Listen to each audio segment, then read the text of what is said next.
All right. Hey, everyone, and welcome to the feeding hour. Tonight we have Rachel Heiss. We're so happy to have her. Rachel is a good friend of a previous guest we have, Netta, and a mutual best friend, therefore, with Abby, who can't be here tonight. So thank you so much for being here, Rachel. Rachel has one Course. child expecting her second. Mhm. Yeah, Yeah. awesome. So, yeah, Um, yeah, just wouldn't mind. We can just hop on into your feeding story with your first child, and then I'll pepper you with questions as we go along. that sounds great. Um, so yeah, I have one daughter named Kirby. She is 2 and a month turned 2 in March, and it's June now. And I am pregnant with our second, and I'm due in July. So I was gonna talk a bit about my some things about pregnancy and birth that I think affected our breastfeeding journey, relationship, um, the early times. And then we ended up breastfeeding for just shy of her second birthday when she decided she was done. um, yeah. And I was like pregnant at the time. So, okay. Should I start with pregnancy? I love it. It's pregnancy, Okay, birth, and I feel like they're all interconnected. So, for sure. So I got pregnant. I was taking prenatals. I was taking an over-the-counter gummy prenatal. And I think that's worth mentioning because I take full well breast, which is so much more nutrient dense. They're packed with so many helpful, I don't know, minerals, vitamins, all what's things. it called? Full well? Full well, Okay. yes. Um, I read the book Real Food for Pregnancy by Lily Nichols.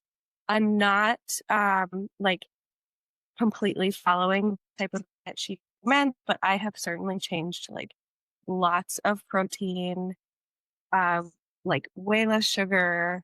Still, I will like totally run out after bedtime and like get ice cream when I need to. But yeah, like I'm just focused more on my nutrition this time. Last time, my prenatal was like basically folic acid, and that's it. Um, so as I was getting closer to Ruby born in March, I tested positive for Group B strep. So I just went into it knowing like, okay, that means I need antibiotics. I didn't really like read too much about it. And I know it's like some people are hardcore like, yes, you must get them. Other people are like, no, the evidence shows this, and other countries do it like this. And I'm like somewhere in between. So last time I consented to the antibiotics, ended up on them for a very long time. So also right before, like a month before my birth, um, her birth, I guess, I got COVID. And a couple things about that is that I had less time. Like once you get COVID, the recommendation is to take a baby aspirin every day. Um, and so I had less time on that baby aspirin between then getting COVID and having Ruby. And then anecdotally, I delivered in a hospital with midwives. Um, and anecdotally, the midwife said, like, we have no evidence for this, but we've been noticing that uh, and who get COVID before giving birth will like are more likely to have preeclampsia in some capacity before birth. I ended up with postpartum preeclampsia 2 days after having Ruby. So that's a little bit That's about the pregnancy. Yeah, that's an interesting correlation between COVID and the preeclampsia, and they kind of predicted it. Um, it's not that they said that before. They said it Ah. after I got it. They were like, there are many like birthing people on this floor who are on an easy trip, and they also had COVID while pregnant. So it was 2023. Yeah. Yeah. So when I was 41 weeks pregnant, my um, broke prematurely. So I, I mean, I guess like you would think labor would probably start. So whatever, it just didn't break. Was not correcting.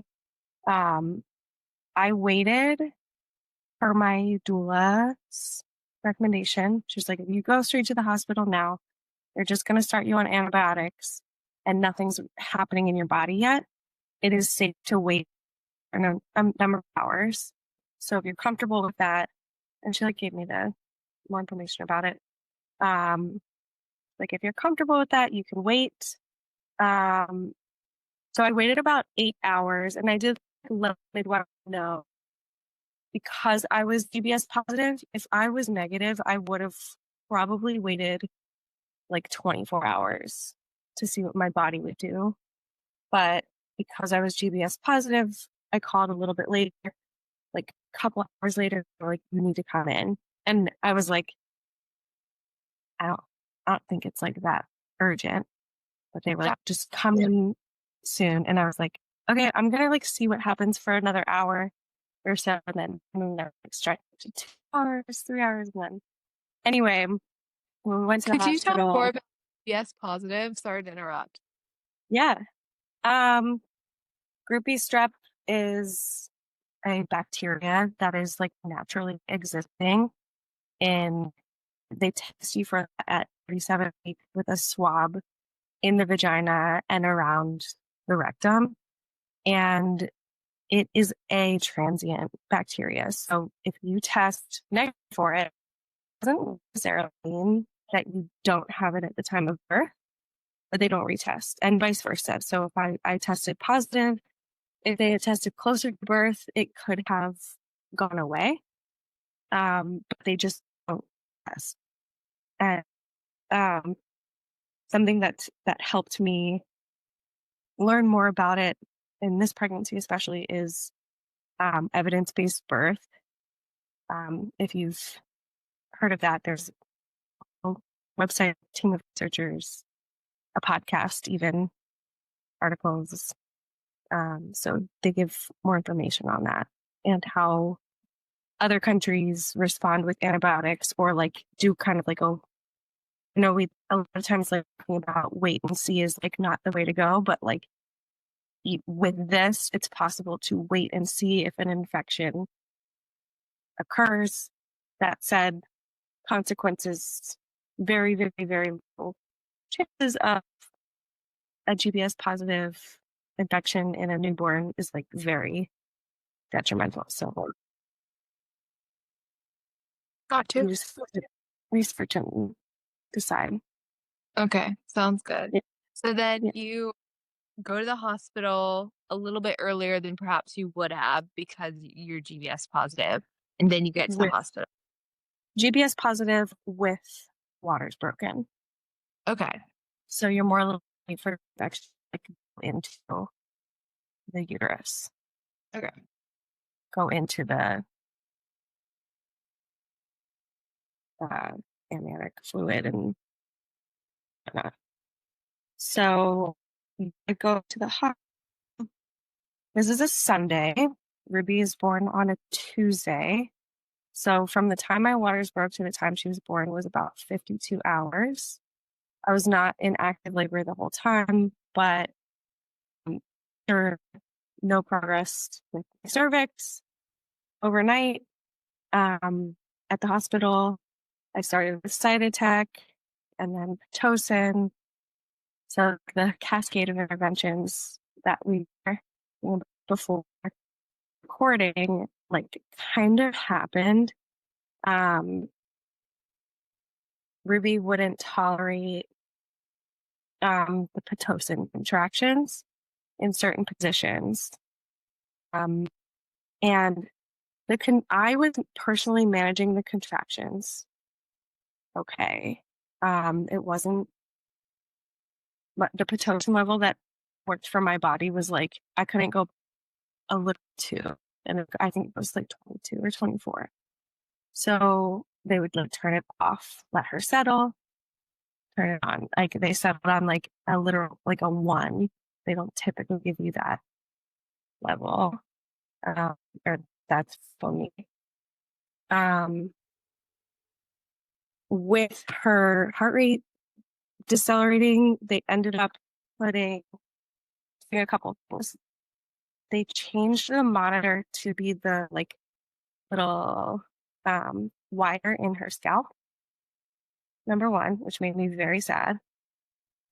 Number two, they like floated the uterus or baby, so put a tube in.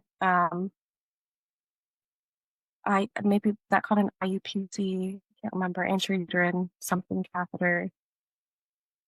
That could be the name for the heart rate thing. I don't know. Something. Yeah. Yeah. So they put a tube in to like put fluid in because my waters had been broken for so long. They didn't place that correctly and essentially like stabbed me from the inside. It was so painful. I was being held down while they were doing this. Then ended up saying like we couldn't place it correctly and we're gonna have to do it again.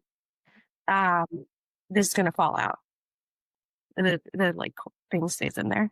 So I was like, okay, in that case, I think I need to get an epidural because this is like the sensation that I ever thought that I would feel.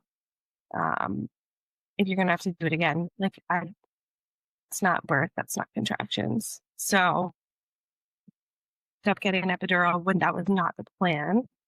Um, it that said, it helped me relax. I was just reading through. I have my like baby book here with some of the birth story, and I wrote down how like annoyed and defensive I felt at the hospital. From the moment I went in, they were like, "Why do you think your water broke?" And I was like, What? "You use that question to not make me think that you think that I'm an idiot." Right. So Yeah, accusatory of something that's right. happening with my body. Mhm. Oh my gosh. Yes. So, needless to say, like I was on antibiotics for 40 something hours before she was born.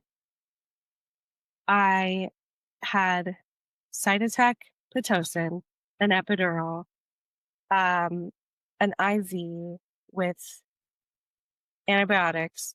When they would flush the IV, there were a couple times when I got really lightheaded.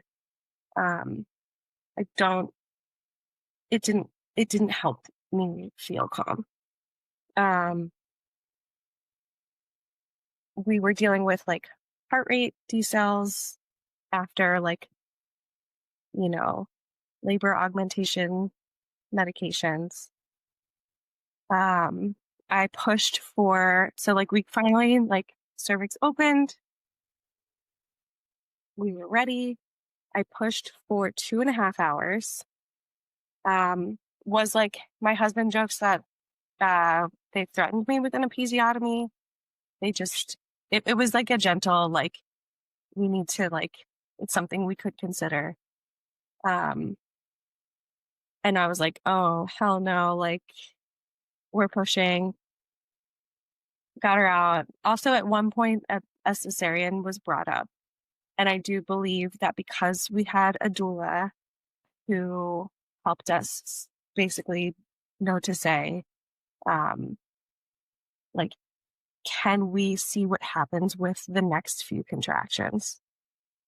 Can we wait 20 to 30 minutes to decide? And then everything was fine. And we decided to like turn the Pitocin lower or off at that point. And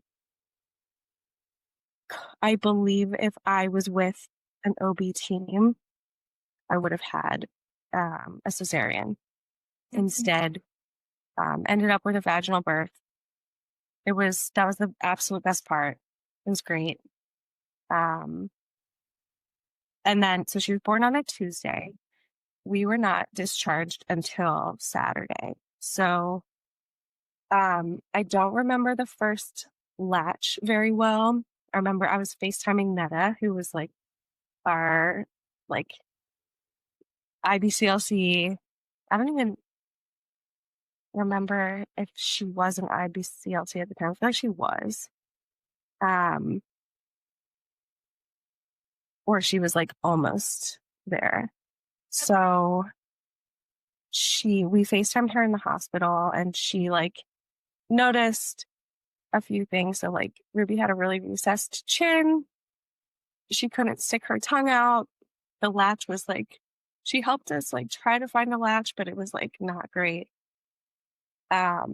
Ruby got like, I think I should have put her to the breast more frequently than I did in the hospital.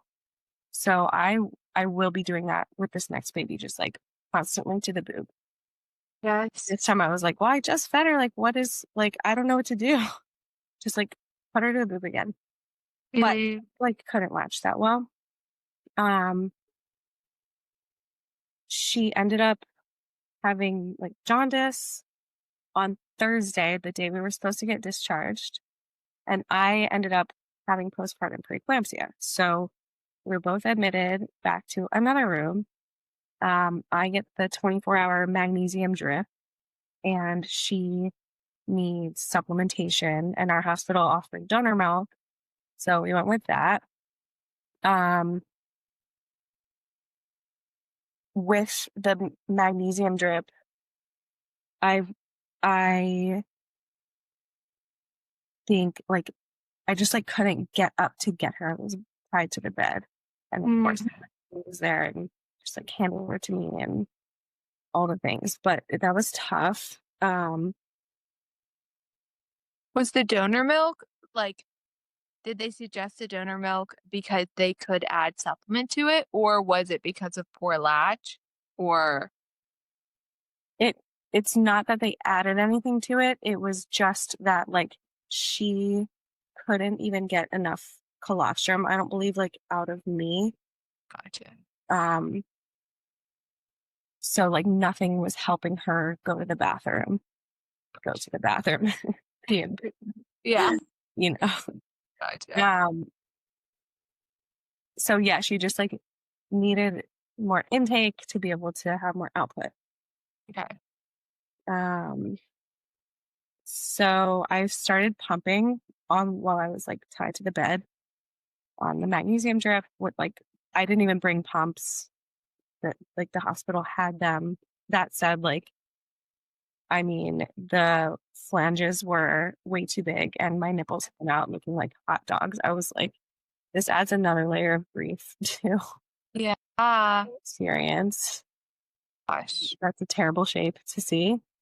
Um, And you're postpartum, you're still in the hospital when you don't want to be. yes, Birth, you did get to have a vaginal birth, but it didn't go, to plan. Like there's so many components to this that would make it challenging, would make feeding challenging, just in yes, general. And if her latch was perfect. yeah. And that postpartum hormone crash hit Mm, while I was on the magnesium drip, and I just um yelled at a couple of people.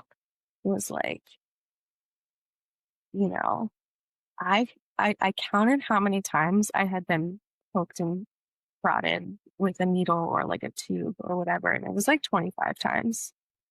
And I was like, there's that. I was supposed to go home yesterday. I was put in a room with no windows at first. you guys wouldn't even let me, like, I haven't been outside since Sunday. It's Thursday. And then, like, I remember saying, like, and my lips are so chapped. Like, Too. that's what happens when you're in there. I don't know if you, Wow. Oh, well, I was gonna say I work like, my internship is in acute care now, and so I'll see people, like, sometimes new moms, but mostly older people, Mhm, and we always have to check them for hospital, like, psychosis, and mhm. I'm like, "No, what are you kidding me? Of Yes. course they're gonna have, like, some Right, dysphoria. They're in a hospital with no windows, right. like, dark, and they're just, like, staring off into space, and then here I come, ask them what day of the week it is, they're like, "I don't even know what month it is," you know? Yeah. Yeah, And so so that's interesting you say that because we actually had to have a conversation with a social worker before we could get discharged. mm, That's on Saturday. The Ruby's born Tuesday. The jaundice, the postpartum preeclampsia hits Thursday. We're discharged Saturday, but we have a conversation with a social worker, and she was our favorite person we talked to that's awesome. out of every person we met over the course of 6 days. No, seven. I mean, we were there Sunday, left Saturday. So, um, yeah, she was like, "You've been through a lot, and like, there's Delirious. I mean, definitely you talk to you legally." yeah. So was it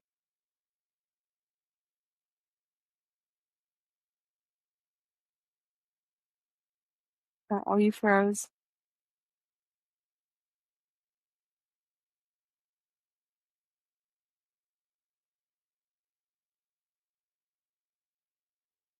okay. Can Can you you hear? hear me?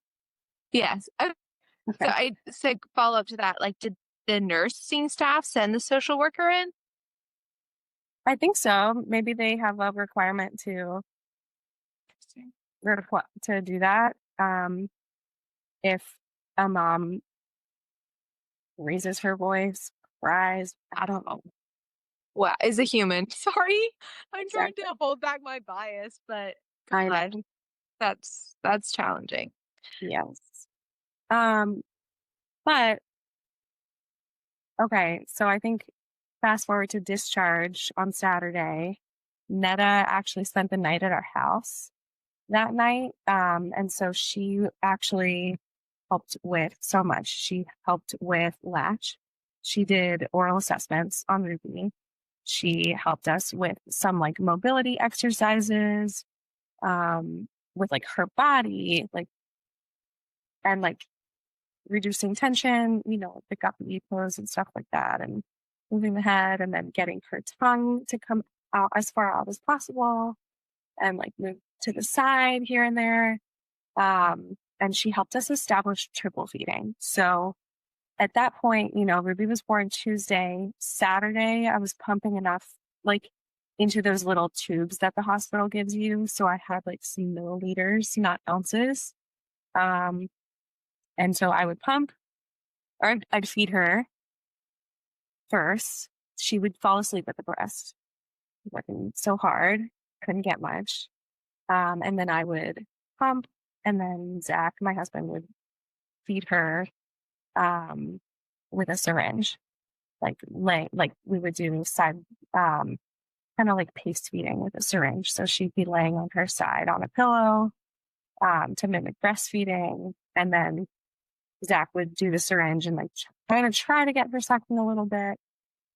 He'd have his finger. We like got a bunch of those gloves, nitrile gloves, and he'd have his finger in her mouth to like activate the suck reflex, and he would put a little bit of the breast milk in with the syringe.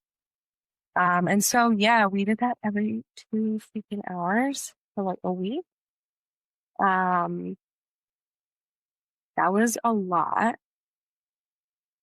I think there were some times when we tried to just like not do much of a syringe. We just like try breast. But most every food was Alright. breast, then syringe. Yeah. And for how it's for the first 2 weeks, and then what happened after those? So I think it was like roughly a week. And then my milk, like I had more milk and pumping probably helped more milk come in. So at the very least, like she didn't have to work as hard as she was in the beginning and more milk would come out. She was getting a little stronger. But we ended up doing craniosacral therapy starting around a month, I believe, month and change. um, and she was an SLP who did cranio.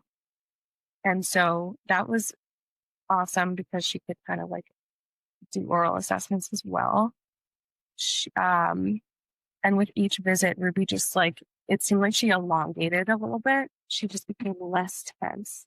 And so that was certainly helping, but not quite enough. And then I got to a point where I thought that I had thrush at one point. There was like some nipple pain, and I was like, we can't have this. Well, we ended up seeing a pediatric dentist, and Ruby had a tongue tie and an upper lip tie. And they did offer to release it in the office there, which I didn't think, I didn't, the recommendation came like highly recommended. And I was a little bit surprised that they offered that because yes, we had done cranial, but hadn't practiced the stretches leading up to the release. So we opted to come back a week later after practicing the stretches, and we got Ruby's tongue and lip released. I mean, I hated it. I couldn't go in there with her. Um, it was just so sad for me, first time mom, and she's like, crying, and it's like very hard. Yeah. So how was that, um, after the release? Like, in terms of was she in a lot of pain? Like, what was that like? Initially, it's like they're so sleepy, and I think I don't know if they use lidocaine or something on it beforehand, but the first couple feedings after that were like manageable. But then you have to start the stretches every like 4 hours. Um, and that was really tough. She hated that. I mean, you do them fairly quickly. So it just felt like we were torturing her for every 4 hours for 4 weeks, I believe. Um, Ultimately, I will say like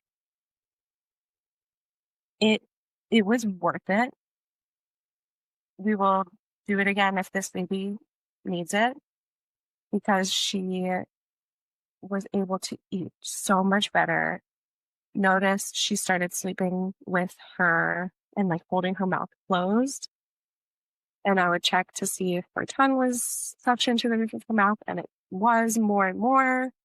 Um, and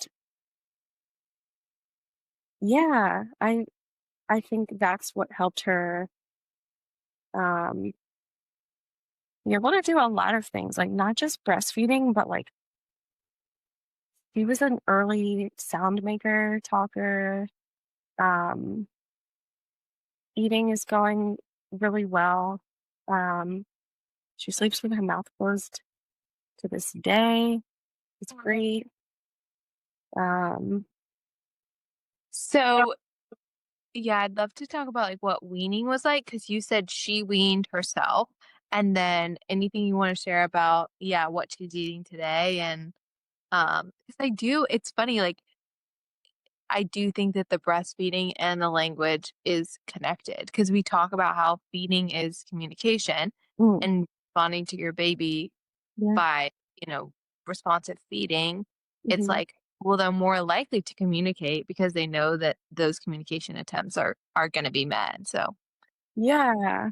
I also there's so many interesting things about speaking and making sounds and stuff, and I felt like even with every new tooth she got in, she, like, unlocked a new sound that she could make. It's So so cool. cool to see. It Um, is. It's like a guitar or something, and they have a little extra piece, that reverberates sound differently. Yeah. yeah, exactly. Yeah. Um, yeah, it's like a new mechanism of an instrument, essentially. So we started solids at 6 months, and leading up to that, we would practice with stick-shaped teethers, um, and just, like, sitting in the chair. Um, she I mean, we prioritized breastfeeding, of course, until a year, and then I think I kept most of the feed maybe I was, like, at 5 or 6 times a day.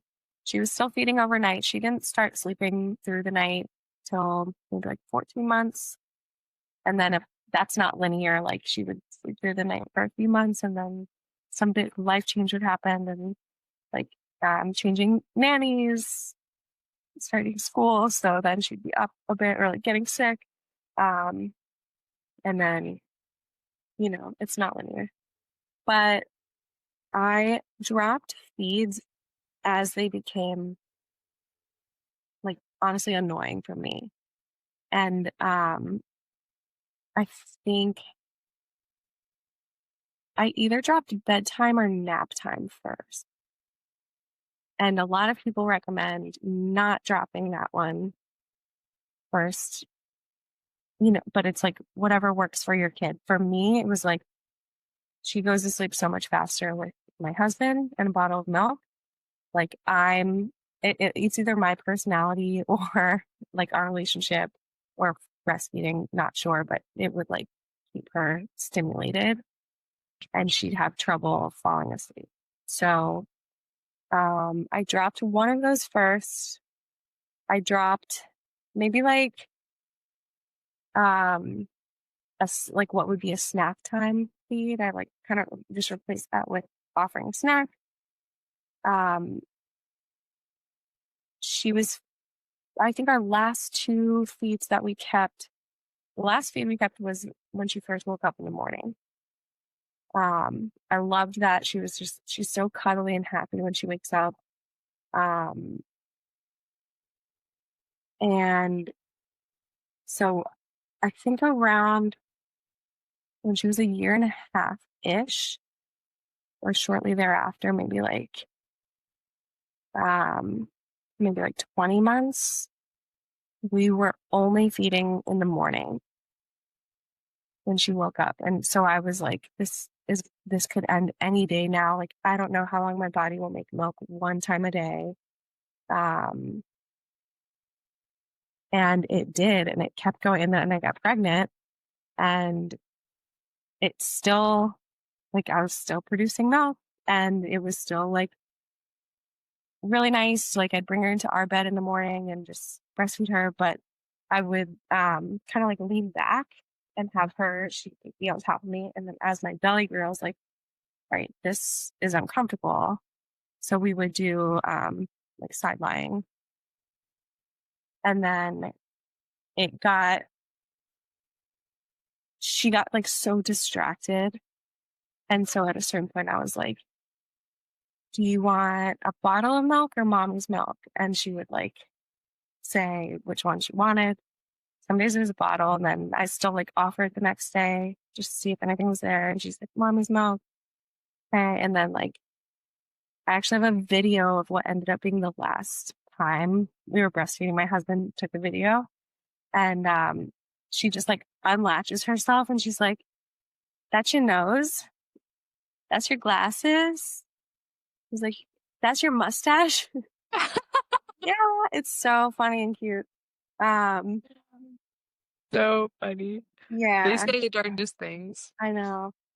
It's so funny. Ugh. And then the next day she wanted her bottle of like cow's milk. And by bottle, like we switched to a straw Okay. shortly after a year. Um, yeah. I should also mention she never took a pacifier because she couldn't. And then by the time her tongue tie was like released and the like exercises were completely done, they were like, don't offer a pacifier really with the recovery period because your tongue can't go up. Yeah. So we didn't. And then by that point, like her suck reflex was gone. And she just spit out a pacifier. So she never, That's like um, kind of a plus. It's yeah, funny. I was with my family a couple of weeks ago, and my they all think, you're pro once you start talking about these things and like, well, what's the deal on the pacifier? And I'm like, well, I'm not gonna tell you. But if you cannot use it, then yeah, don't use it. yeah. um, but I think it's like Pros and cons. It's like a good sign that your baby can suck. yeah, Um,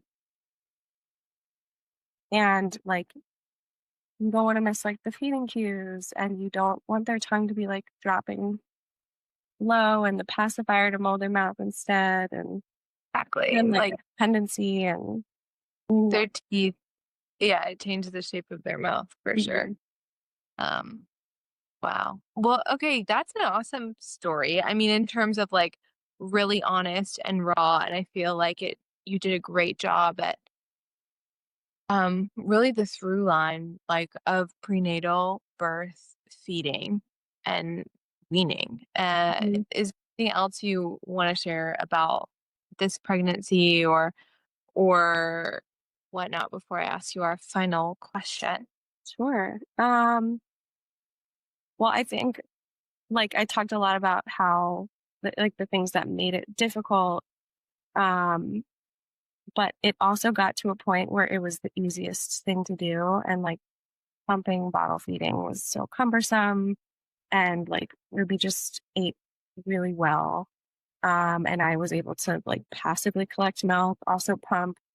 Um, and my body just like made enough for her for as long as she needed it and wanted it. And it, it like turned out so positive that I just like couldn't be prouder of us.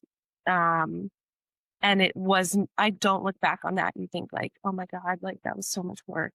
I think like that was awesome Oh, because there were so many more good days than the first like 3 to 4 months of it being difficult. wow. Yeah. Um, Yeah. I feel like that's what moms really to hear. yeah. It gets to a point where it is the easier thing to do. You still have to feed your baby breast milk or formula for a year. And like, it's what was easiest for us in the long run. And not just like easy isn't what makes it awesome, but that's like a nice perk. Yeah. And then with this pregnancy, I mentioned a different prenatal. I'm taking different supplements and just like taking care of myself in a way where I'm hoping that if there's like, I don't have control over every aspect, like being GBS positive or postpartum preeclampsia. Um, but I'm taking whatever steps I can nutritionally and supplementally and health wise to like avoid that. I'm also delivering with at a birth center with my wives. So, um, I mean, an epidural is just like not even on the table unless I needed a transfer to the hospital. So I'm, I feel equipped to handle